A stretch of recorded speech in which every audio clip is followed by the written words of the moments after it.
Bonjour à tous, nous voici dans une nouvelle vidéo à moitié déconfiné. Donc aujourd'hui j'ai un trajet à faire d'environ 170 km. Le temps est un petit peu plus clément, donc je vais voir ce que la SR Plus est capable de faire sur une route standard hors autoroute. Niveau autonomie, arrivée estimée à 71%, plus le retour devra arriver rentrée avec 47% d'autonomie. En tout cas, c'est ce que le GPS Tesla nous annonce. On va voir aussi si ces données sont fiables. On enclenche la marche arrière et c'est parti. Quelques heures avant le départ, j'ai rechargé un petit peu, enfin un petit peu beaucoup la voiture, donc jusqu'à 97%. Je savais que je partais, donc je me suis permis de dépasser les 80% habituels. Par contre, vous pouvez voir que la ligne d'énergie est complètement pointillée sur la gauche. Ça veut dire que la récupération d'énergie n'est pas possible puisque la voiture est pleine. Donc on ne peut pas recharger une batterie qui est déjà au maximum de sa capacité. Donc finalement, recharger complètement à fond sa batterie, bien sûr vous ferez plus de kilomètres, mais les premiers kilomètres se feront en dépensant un petit peu plus d'énergie puisqu'il n'y a pas du tout de récupération. Donc sur un trajet comme celui-ci où je n'avais pas besoin de la totalité de la batterie, j'aurais dû finalement la laisser à 80% comme elle était. Donc là, les premiers kilomètres me font un petit peu peur, hein. C'était une arrivée à 72, on arrive déjà à une estimation qui baisse à 70, et puis ma moyenne, elle est explosive, hein. 190 Wh par kilomètre, c'est quand même beaucoup. Je sais que sur les petits parcours, ça consomme toujours plus, puisque faut le temps que la batterie se mette à la bonne température, donc c'est pas étonnant, hein. Je me fais pas de bile, ça va baisser au fur et à mesure que les kilomètres vont défiler. Donc premier petit bilan, après avoir parcouru 12 km et demi, la moyenne elle est descendue à 161 Wh par kilomètre. Ça commence à être nettement plus acceptable. Puis ensuite, si on regarde la partie énergie, la courbe nous fait un prévisionnel de 323 km restants, ce qui est correct, ce qui est pas mal pour une SR+. Donc on va voir si on va rester dans cette moyenne, si elle va augmenter ou diminuer. Et on voit même là au fur et à mesure que je roule, hein, ça diminue encore, ça diminue encore. Là on vient juste de passer sous la barre des 160. Donc forcément la distance restante, plus on roule finalement, plus il nous reste de kilomètres. Donc 5 km plus tard, la moyenne a encore descendu. Donc là on est à 149 Wh par kilomètre. Donc plus j'avance et moins je consomme. Donc ça veut dire que la batterie monte aussi en température et l'efficience est de mieux en mieux. Et là en plus je passe sur voie rapide à 110 km/h, donc je me dis que ça va peut-être réaugmenter.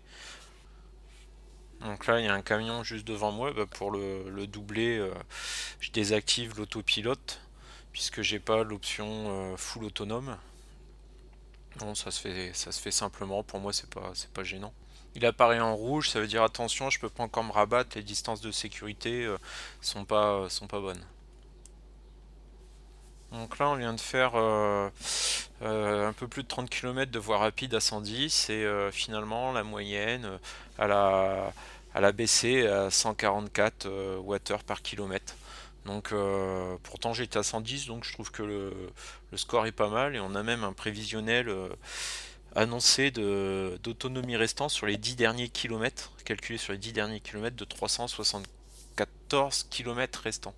Donc ça paraît beaucoup parce que j'en ai déjà fait plus de 40. Donc si on additionne les deux, on dépasse les 400 km d'autonomie si j'ai de la route comme les 10 derniers kilomètres que je viens de faire. Donc ça s'annonce plutôt bien. Bon, la température elle est meilleure, hein. Il me semble 18, il fait 18 degrés. Donc c'est bon, c'est pas super beau temps, mais c'est une température correcte. Et ce que vous pouvez voir aussi, c'est que la barre à gauche, elle n'est plus en pointillé. Donc là, c'est bon, je suis arrivé à 80% d'autonomie restante. La voiture accepte maintenant la récupération, une récupération plus forte de l'énergie qu'on peut perdre en décélérant. Donc là, vous le voyez justement, je suis sur une récupération d'énergie, donc il y a une petite barre verte. Et de l'autre côté, lorsque c'est noir, c'est lorsque je consomme de l'énergie. Donc là, je suis reparti sur une voie rapide à 110. Il y en a à peu près pour 20 km et la moyenne se situe toujours à 140 Wh par kilomètre. Donc je passe par un petit raccourci à travers la campagne. Donc il fait beau, c'est super agréable. Après avoir été enfermé 2 mois, j'avoue quand même, ça fait du bien. Désolé, le pare-brise est pas très propre.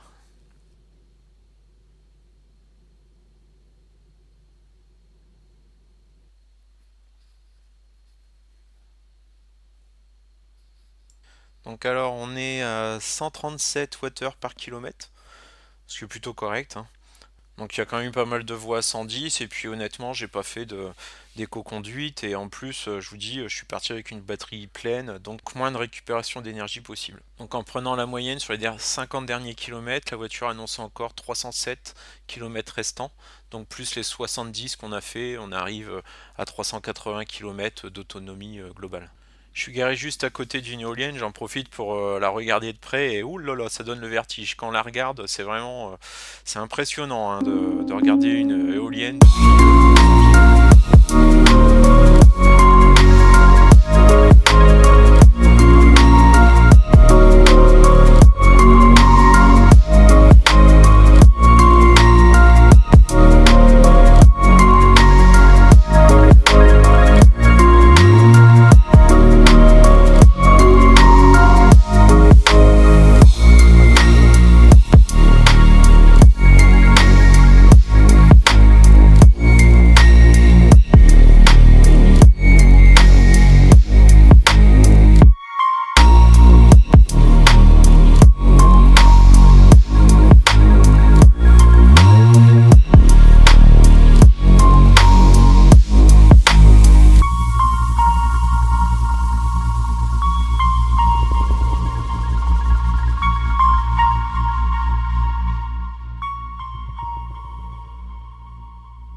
ah, elle est belle quand même ma petite voiture.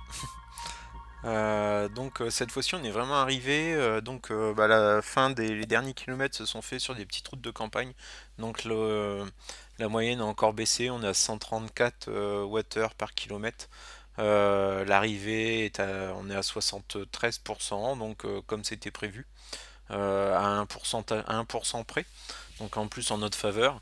Et le retour est estimé avec 49% de batterie restante. Donc par contre pour le retour, il va se faire un petit peu plus tard, donc la température aura baissé. Et je serai également plus chargé puisque ce trajet était fait pour récupérer les enfants, donc qui étaient en garde.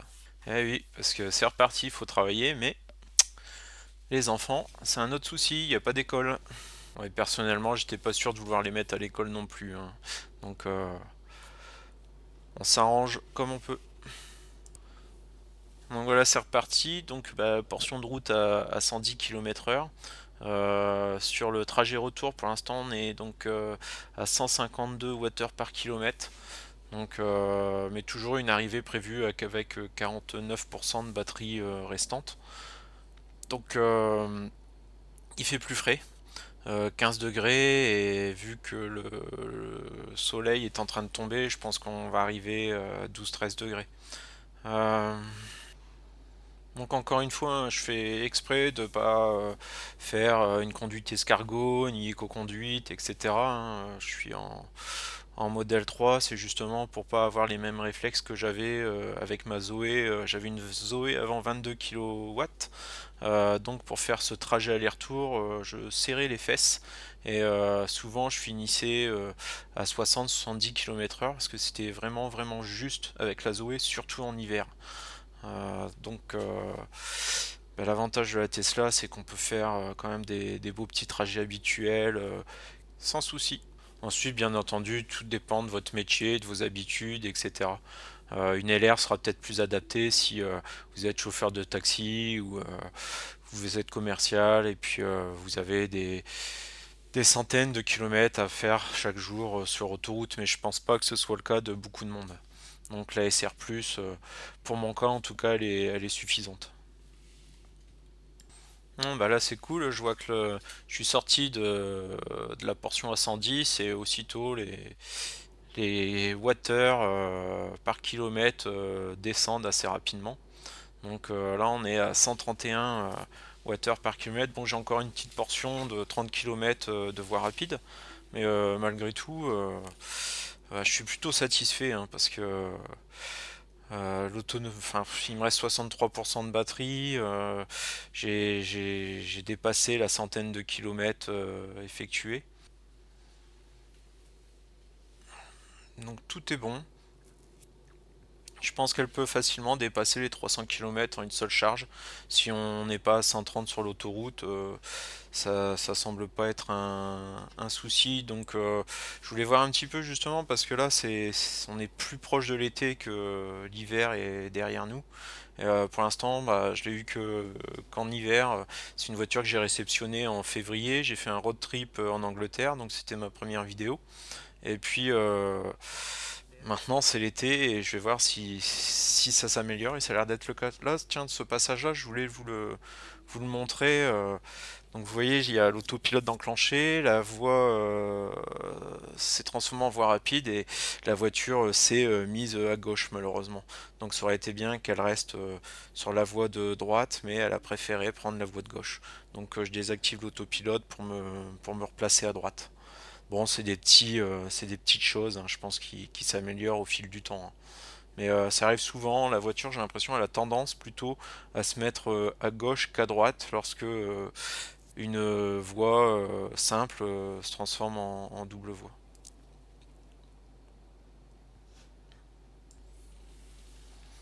Bon, et bah, finalement, la voie rapide ne fait pas baisser l'autonomie, puisqu'on est à 133 Wh par kilomètre, ce qui est mieux qu'à l'aller. Pourtant, il faisait meilleur, et puis j'ai pas de.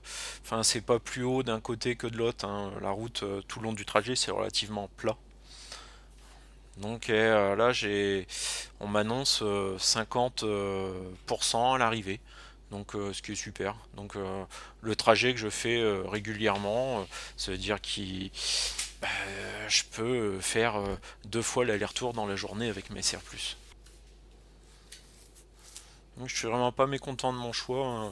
La LR, c'était quand même, il me semble, à peu près 10 000 € de plus. Euh, la batterie est plus grosse, mais de toute façon, la SR Plus consomme aussi moins d'énergie qu'une LR.